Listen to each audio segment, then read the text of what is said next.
السلام علیکم ورحمۃ اللہ وبرکاتہ. الحمد للہ رب العالمین والصلاة والسلام على سید المرسلین وعلى آلہ وصحبہ اجمعین. اما بعد قال اللہ تعالی اعوذ باللہ من الشیطان الرجیم بسم اللہ الرحمن الرحیم. یا ایھا الذین آمنوا کلوا من طیبات ما رزقناکم. صدر محترم، حکم صاحبان، مہمانان خصوصی، معزز اساتذہ اکرام اور میرے پیارے بھائیوں، آج کی اس خوبصورت محفل میں میری تقریر کا عنوان ہے اسلام میں کسب حلال کی فضیلت.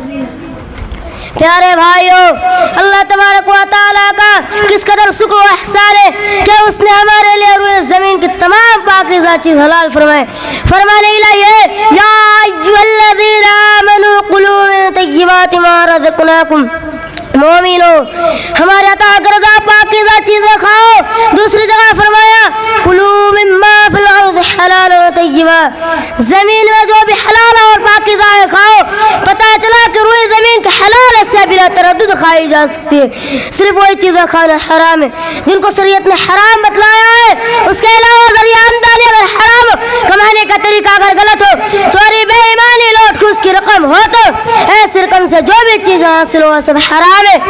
اور نہ صرف حرام ہے بلکہ اگر ایسی کمائی استعمال میں لائی جائے اور ساتھ ہی خوب ساری عبادتیں کی جائے، ڈھیر سارے نماز روزہ انجام دے جائے، متعدد حج اور عمروں کا شرف حاصل کر لیا جائے، تب انسان فلاح و کامرانی کے قریب نہیں جا سکتے، بلکہ اس کے ساری محنت اور عبادت و ریاضت رائے گا اور بیکار جائے گی. ایک حدیث میں جو کہ صحیح مسلم کو روایت ہے، رسول اکرم صلی اللہ علیہ وسلم نے ارشاد فرمایا کہ ایک آدمی طویل سفر کر کے ایک مقدس مقام پر جاتا ہے اور اپنے ہاتھوں کو پھیلا کر اے میرے رب کہتا ہے، حالانکہ اس کا کھانا پینا، لباس، پرورش سب حرام غذا سے ہوتی ہے. تو بھلا ایسی شخص کی دعا کہاں سے قبول کی جا سکے؟ حقیقت یہ ہے کہ حرام کمائی کھانے والا انسان اپنے پروردگار سے بغاوت کرتا ہے جس نے اس کو دنیا جہان کی چیزوں کے کھانے کی اجازت دی. صرف حرام اور ناجائز طریقے سے کچھ کھانے سے منع فرمایا، لیکن ظالم انسان نے اپنے رب کی ذرہ برابر پرواہ نہ کی اور حلال کو چھوڑ کر حرام کے پیچھے دوڑ پڑا. میرے بھائیوں، حرام کمائی تو کھانے اور پینے سے ہمارے دین میں منع کیا گیا ہے، اور ساتھ ہی مفت کی کمائی سے، کسی کا آگے ہاتھ پھیلانے سے، گدھا گری بھیک مانگنے سے مذہب اسلام میں سختی سے روکا گیا.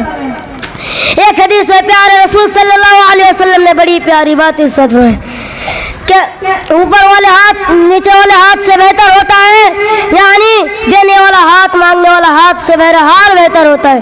یہی وجہ ہے کہ آپ صلی اللہ علیہ وسلم کے پاس کبھی کوئی سال آتے تھے تو آپ کوشش کرتے تھے گدھا گری چھوڑ کر محنت مزدوری کرے، اس کے لیے آپ اس شخص کی مدد بھی فرماتے تھے.